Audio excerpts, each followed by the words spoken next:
اعوذ باللہ من الشیطان الرجیم بسم اللہ الرحمن الرحیم اللہم صلی علی محمد وعلی آل محمد۔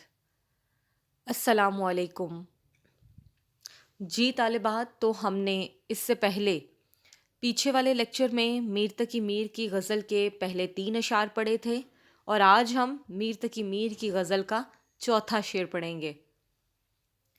لے سانس بھی آہستہ کہ نازک ہے بہت کام، آفاق کی اس کارگہ شیشہ گری کا۔ آفاق یعنی افق کی جمع ہے کائنات یا دنیا، کارگہ مطلب کارخانہ، شیشہ گری یعنی شیشہ سازی۔ اب اس شعر کا مفہوم کچھ اس طرح سے ہے کہ یہ دنیا شیشہ سازی کے کارخانے کی مانند ہے، لہٰذا انسان کو چاہیے کہ نہایت احتیاط سے اس دنیا میں زندگی بسر کرے۔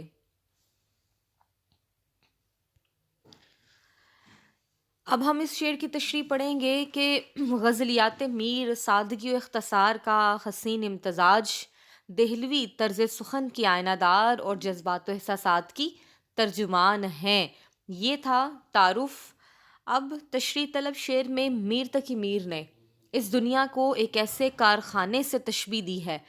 تشبیہ دینا یعنی ایک بات کو دوسری بات کی مانند قرار دینا، ایک چیز کو دوسری چیز کی طرح بتانا، محض ان دونوں میں مشترک صفت کی بنا پر۔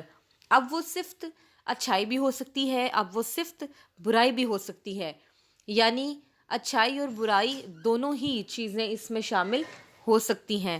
تو جب کسی ایک چیز کو دوسری چیز کی مانند قرار دیا جاتا ہے تو ان میں مشترک صفت کی بنا پر ان دونوں کو تشبیہ دی جاتی ہے۔ اب اس دنیا کو ایسے کارخانے سے تشبیہ دی ہے کہ جس میں شیشہ سازی کی جاتی ہو۔ یاد رہے کہ شیشہ ایک امارفس سالڈ ہے، اور ان سالڈز کی تخلیق جو ہے بڑا ہی محتاط اور نازک عمل ہوتا ہے۔ مولٹن گلاس میٹیریل یعنی پگھلے ہوئے شیشے کے مادے کو بڑی آہستہ آہستہ ٹھنڈا کرتے ہوئے اور انتہائی احتیاط سے ہلاتے ہوئے شیشے میں تبدیل کیا جاتا ہے۔ یہاں ذرا سی بے احتیاطی یا تیز ٹھنڈک شیشے کو ربڑ کی طرح بنا سکتی ہے۔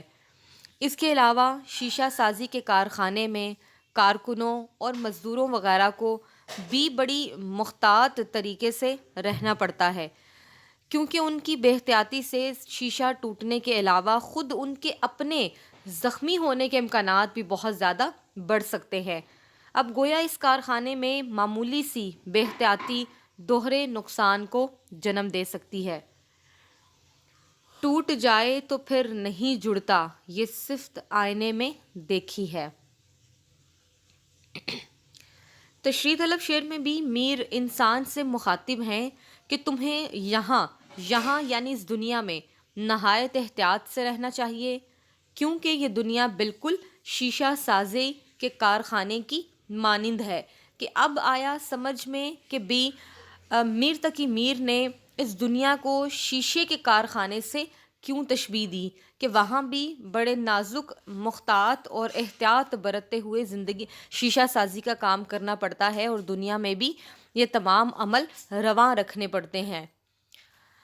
ہر دم قدم کو اپنے رکھ احتیاط سے، یاں یہ کارگہ ساری دکان شیشہ گر ہے۔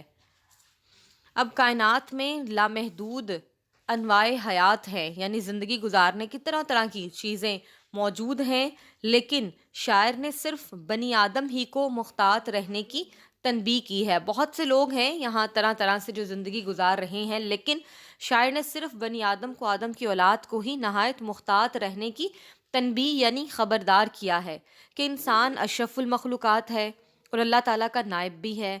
بروز قیامت صرف انسان ہی اپنے اعمال کا جواب دہ ہوگا، کیونکہ عالم ارواح میں انسان نے جواب دہی کی ذمہ داری لی ہے۔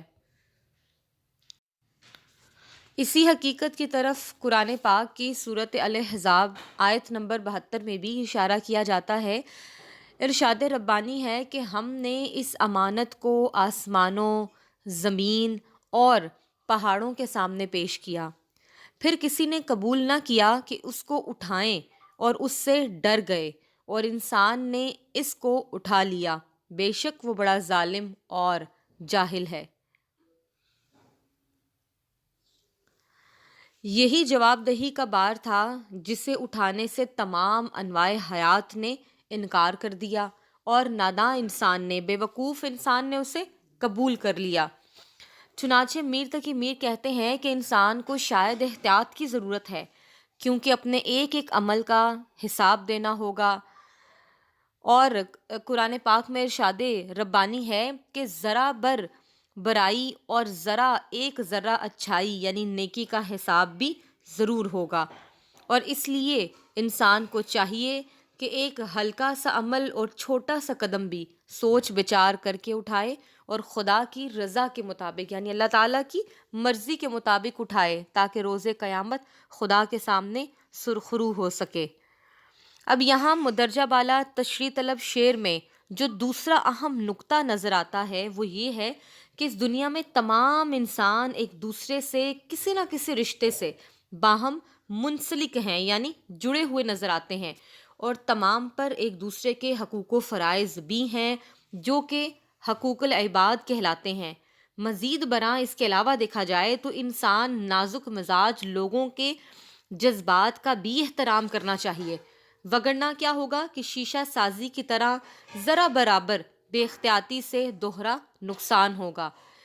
ایک تو انسان کو بروز قیامت جواب دہ بھی ہونا ہوگا، اور دوسرا ان لوگوں کے جذبات مجروح ہوں گے اور قلوب چکنا چور ہو جائیں گے۔ خیال خاطر احباب چاہیے ہر دم، انیس ٹھیس نہ لگ جائے آبگینوں کو۔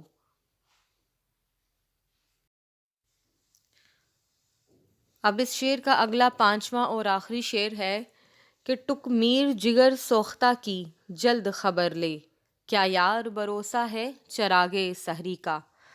ٹک میر جگر، میر یعنی میر تقی میر کا تخلص ہے، تو غزل کے جس شعر میں، آخری شعر میں جہاں شاعر کا تخلص بیان کیا جاتا ہو اس کو غزل کا مقطع کہا جاتا ہے۔ ٹک یعنی ایک لمحہ، ذرا، جگر سوختہ یعنی جلا ہوا دل، چراغ سحری یعنی صبح کے وقت کا چراغ، ایسا چراغ جو بجھنے کے عین قریب ہو۔ اب اس شعر کو نثری مفہوم میں دیکھیں گے کہ ایک محبوب دکھوں اور مصائب کے مارے ہوئے میر کی جلد خبر لو، کیونکہ چراغ سحری کی مانند اب چراغ حیات میر بھی بجھنے کے قریب ہے۔ اب اس کی تشریح ہے کہ غزلیات میر سادگی و اختصار کا حسین امتزاج، دہلوی طرز سخن کی آئینہ دار اور جذبات و احساسات کی ترجمان ہے۔ یہ مقطع کا شعر ہے، میر نے اپنے محبوب کی غفلت شعاری اور لاپرواہی کا مضمون باندھا ہے، اور اپنی ذات پر آنے والے غموں کے انبار کا تذکرہ بھی کیا ہے۔ تذکرہ کرنا یعنی ذکر کرنا۔ اپنے محبوب کے عشق میں ایک سچے عاشق کو ان گنت مصائب کا سامنا کرنا پڑتا ہے، چنانچہ میر تقی میر کہتے ہیں کہ محبوب کے تیر ستم سہ سہ کر اس کا دل پاش پاش ہو چکا ہے، یعنی ٹکڑے ٹکڑے ہو چکا ہے۔ محبوب کی ستم شعاریوں نے گویا اس کے دل میں آگ لگا دی کہ اذیت، مصیبت، ملامت، بلائیں، تیرے عشق میں ہم نے کیا کیا نہ دیکھا۔ کہ روایتی طور پر اردو کلاسیکی شاعری میں محبوب ظالم واقعہ ہوا ہے اور عاشق اس کے فراق میں تڑپتا ہے، یعنی لیکن محبوب جو ہے وہ وفا شعار عاشق کو اپنی جھلک تک نہیں دکھاتا۔ تمام زندگی کیا ہے کہ عاشق اپنے محبوب کے دیدار کی تمنا دل میں لیے رکھتا ہے۔ محبوب کی اس بے وفائی سے عاشق ناتواں ہو جاتا ہے، اور چنانچہ میر نے خود پیش گوئی کی ہے کہ اب ان کی زندگی کا ٹمٹماتا ہوا چراغ جو ہے وہ بجھنے کے قریب ہے، لہذا شاعر محبوب سے التجا کرتا ہے کہ وقت اخیر تو میری عیادت کر لو، تاکہ حالت نزا میں تمہارا دیدار نصیب ہو سکے، کیونکہ جلد ہی میری آنکھیں بے نور ہونے والی ہیں۔ ہے مرگ کے بستر پہ تیرا منتظر انجم، آخری دیدار کرانے کے لیے اور اسی طرح بقول کرامت دنیا پوری کے اس چشمے تر سے آج میں جی بھر کے دیکھ لوں، دھوکہ نہ دے یہ زندگی ناپائیدار ہے۔